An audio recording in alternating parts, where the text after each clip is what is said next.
Hey, what's up, YouTube? Today I'll be doing an interview to a person who identifies as an atheist and a feminist, and she is an ex-Catholic. So let's get it started. What is your name, and what organizations are you involved in?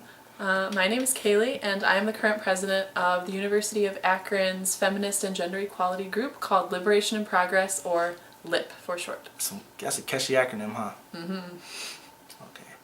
All right. So, what do you self-identify as, and why do you self-identify as those titles? I identify as a feminist, atheist, cisgendered, heterosexual woman. You want me to break that down? Yeah, break it down for me. Break it down. Okay, I'm a feminist because I believe in political, economic, and social equality of the sexes. I'm an atheist because I do not believe in a god. I'm cisgendered because the gender that I was assigned at birth matches the gender that I feel like in my head and like to present myself as. And I'm heterosexual because that's what I am. Oh, well, I'm an atheist, I'm a humanist, and I like women, so that's me in a nutshell. So you said that you were formerly a Catholic. Yes. Could you describe that experience, and could you explain why you left your religion? Absolutely. I was a Catholic for a lot of my life. I went to Catholic school all my life until I came to college, actually, so it was 12 years. And from 1st through 8th grade, I had a really great relationship with God. I took a lot of pride in my faith. Religion was a source of, happiness and fulfillment for me because of the environment that I was in. That was just what everyone did. Then when I got to high school, it all just started feeling really illogical to me, and started masturbating, started having sexual encounters, and I just felt really guilty about all of that because of the church. And I just started questioning why all of these things were rules. It just seemed really arbitrary to me. I started noticing some of the gender inequity that went on in the church. So you said that the Catholic Church was against masturbation. Mm-hmm. Oh, wow. That's definitely gonna be a Catholic then. But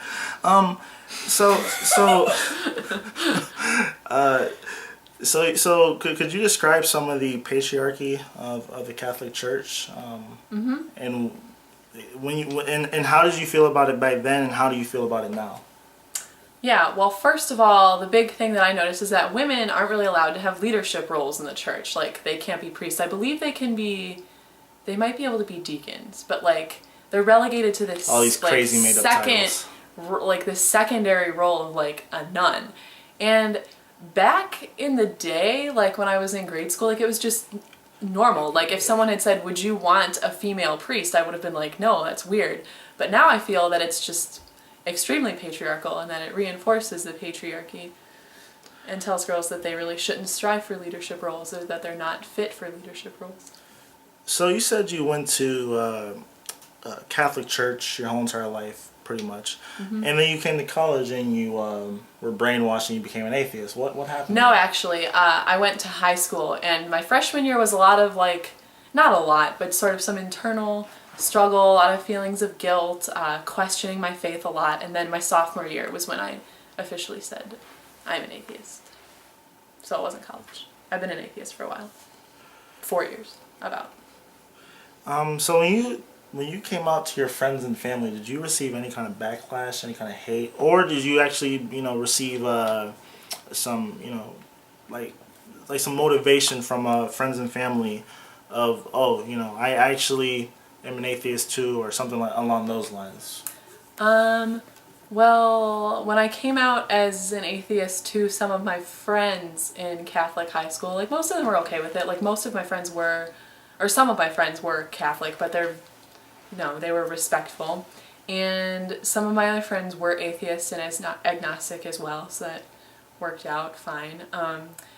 I have not really come out to many members of my family as atheists, just because a lot of them, their faith is still really important to them. They take a lot of pride in their faith. They take a lot of pride in raising or helping to raise a Catholic child. So the only member of my close family that I've come out to is actually my dad, and it was a very positive experience, actually. He said, I don't really adhere to all of the Catholic beliefs either. I really wouldn't identify as Catholic. I do that mainly for your mom's benefit. And he said that we could engage in dialogue about things like that. So about, religion and atheism. So could you describe some of the practices and rituals you were involved in when you were Catholic? What do you mean? Like going to church every Sunday, stuff like that? That and some of the practices and rituals of Catholics. I've heard some stuff, rumors that they drink blood and eat Jesus for lunch. Well, I mean, I ate Jesus's body and blood every Sunday. Shit. I was a cannibal. Shit. Whoa. Okay. All right. All right. Well, moving on from swallowing Jesus. Why do you? I'm just joking, dude. Okay. All right. So you said that you were that you're a feminist. Yes. Were you a feminist when you were a Catholic?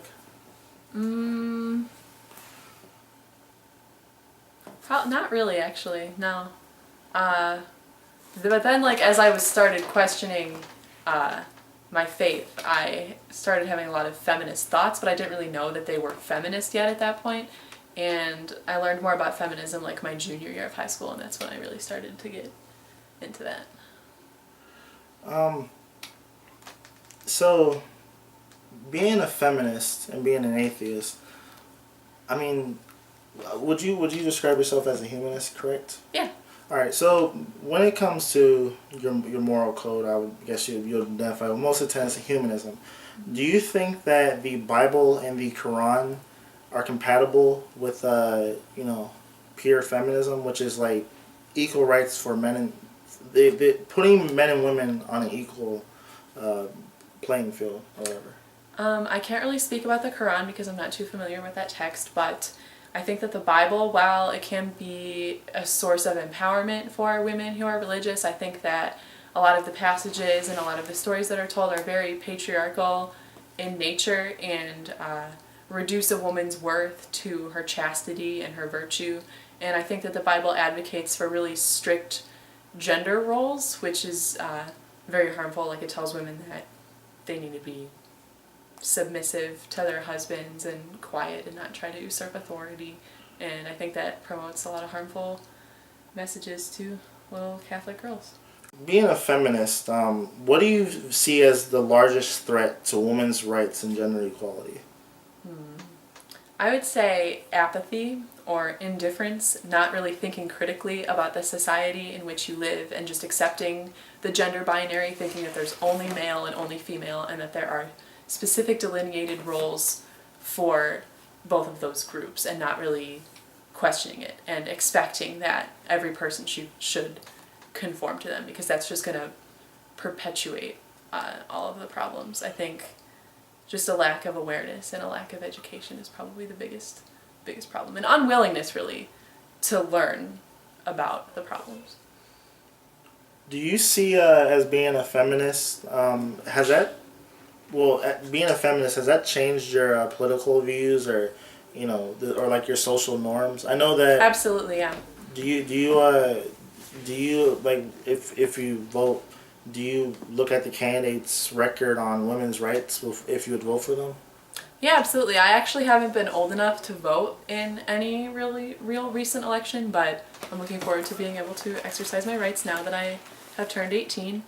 But yeah, it definitely influences my political outlook and my social outlook more than anything. I used to be, I hate even saying this, I used to be pro-life. I used to be a huge slut shamer. I used to think that sex was immoral and shameful and dirty, but now I'm very pro-sex, very sex positive. I like having sex. I like when other people have sex. I think it's great, and that people should take care of themselves sexually, which is a complete 180 from what I was before. And honestly, when I was a Christian, I used to go to church. They used to say sex was the most dirtiest. If you have sex, they tell you that once you have sex, you've lost part of yourself, and it's irreconcilable. That you're dirty. You can never get that part of yourself back.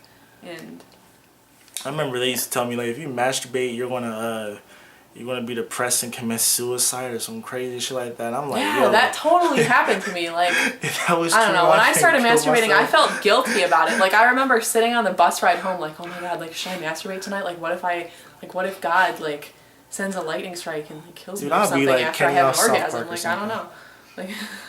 But Okay. all right, so here's another question I have for you. How do you think your sex life, your sexuality, has changed or became different since you became an atheist or a feminist and have left Catholicism? It has dramatically changed it. Like I touched on a lot of this before. Like becoming an atheist and becoming a feminist freed me from all of these, constraints that said that once I have sex or if I continue to have sex, I'm dirty, I'm immoral, I should be ashamed of myself, I shouldn't have respect. Ain't nothing wrong with being dirty. Like it freed me from all of that. It empowered me. It let me know that sexuality is good and it's good and fun and healthy to explore. And it's just made me relax a lot more and not feel guilty every time I have an orgasm. And here's a little quote I want to say. Okay. A masturbation a day keeps the stress away. All right. Okay.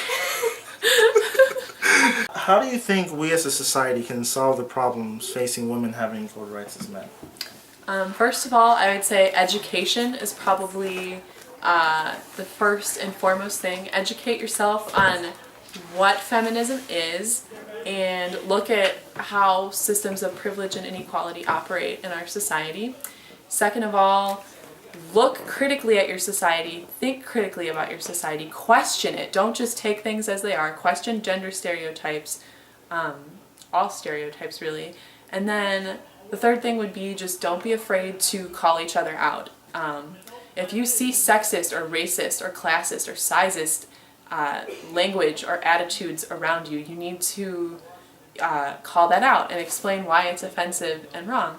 And also yourself, you need to be open to having other people point out offensive things that you may have said. And together, collectively, we can work toward equality. All right. Well, thanks for having me interview. Yeah. This is my homie right here, man. All right. Well, Okay. That's all I gotta say. If you want to find out more information about her, type in on Facebook Akron L.I.P Liberation Progress. Yes. Catchy ass acronym. Don't find me personally. Yeah. She doesn't like She doesn't like creepers, guys. All right. Akron L.I.P. Yay. Okay. All right. Get my done. All right. You're done.